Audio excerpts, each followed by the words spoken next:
All right, here we go. We're back. Brief little hiatus, but I'll name this show episode 5. Shooting this on January 31st at night. Shooting it at night for a change. Probably won't get this out until February. So happy February. Fifth time doing this since the start of the new year. Want to get more consistent with this, but there's going to be good stretches. There's going to be bad stretches. The only thing that matters is that we're here right now, right? So going to keep it short and brief today. I got two things that I want to get off my chest. I want to talk about Dan Campbell, the Detroit Lions. I want to talk about All-Star games, and I might give you a name at the end of a golfer that I got my eye on at Pebble Beach this week. We'll see if I get there, how I'm feeling by the end. But we got to start. I want to start things off right now with the Dan Campbell conversation. I did a TikTok about this earlier in the week where I just sort of talked about how the questionable decisions in the second half really weren't all that questionable to me. I thought they made sense. If you've watched the Detroit Lions this year, you've seen how Dan Campbell operates, not settling for field goals. And for me, the head-scratching decision for Campbell was taking the points at the end of the first half, right? But that's all been said and done. The conversation that I want to have right now, I want to talk about the parallels between the Detroit Lions and the Baltimore Ravens last week, right? The Baltimore Ravens completely abandoned the run against the Kansas City Chiefs, and we're crushing them for it. We're crushing Todd Monken. We're crushing Lamar Jackson for not having a good game, and we're because they abandoned their identity. The Baltimore Ravens had an identity this year. They were the best rushing team in the NFL, and they got to the AFC Championship game, and they deviated from that plan, and they lost. Right?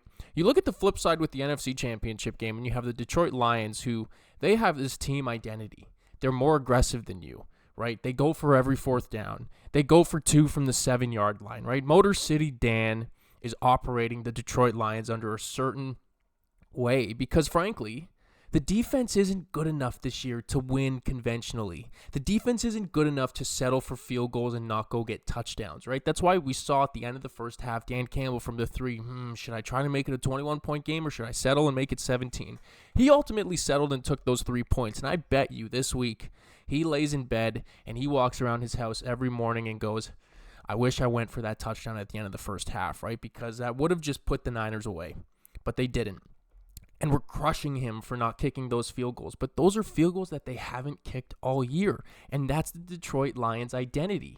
And that's what made them successful. If the Lions got to the NFC Championship game and just started playing conservatively, I would have an issue with that.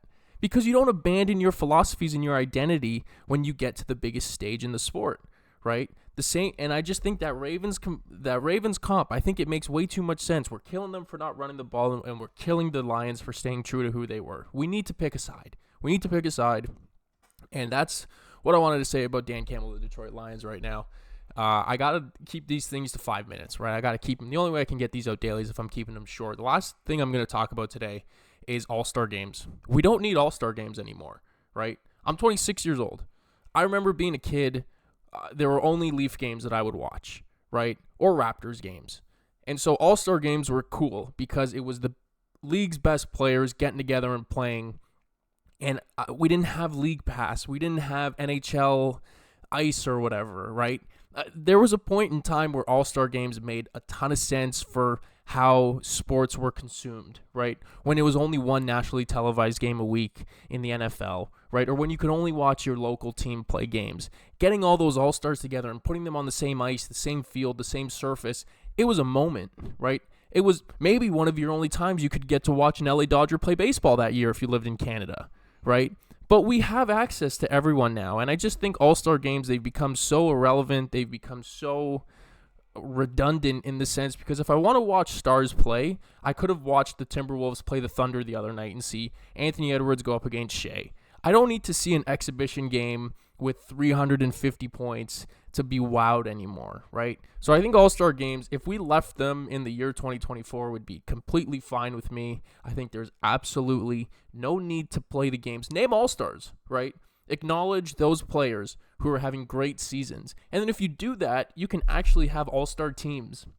You don't need one representative from every organization just to keep every team happy so they can sell all-star game jerseys, right? Put out mid-season awards, have a mid-season all-star team, but get rid of the games. We really don't need them, right? That's something I've kind of thought for a while. I figure I got this, get a nice little clip for social. We have socials now. Big news. Big news in the world of I'll name this show later. We got a Twitter account. an X account, I guess, and a TikTok page. If you can find us, please give us a follow, toss us a like. All the support from any amount of people would mean the world. Just like any sort of views or comments on these videos just is absolutely incredible. So I'm going to get out of here. Pebble Beach this week on the PGA Tour side. Have an eye on Mark Hubbard. Mark Hubbard's my guy. I got him at 300 to 1.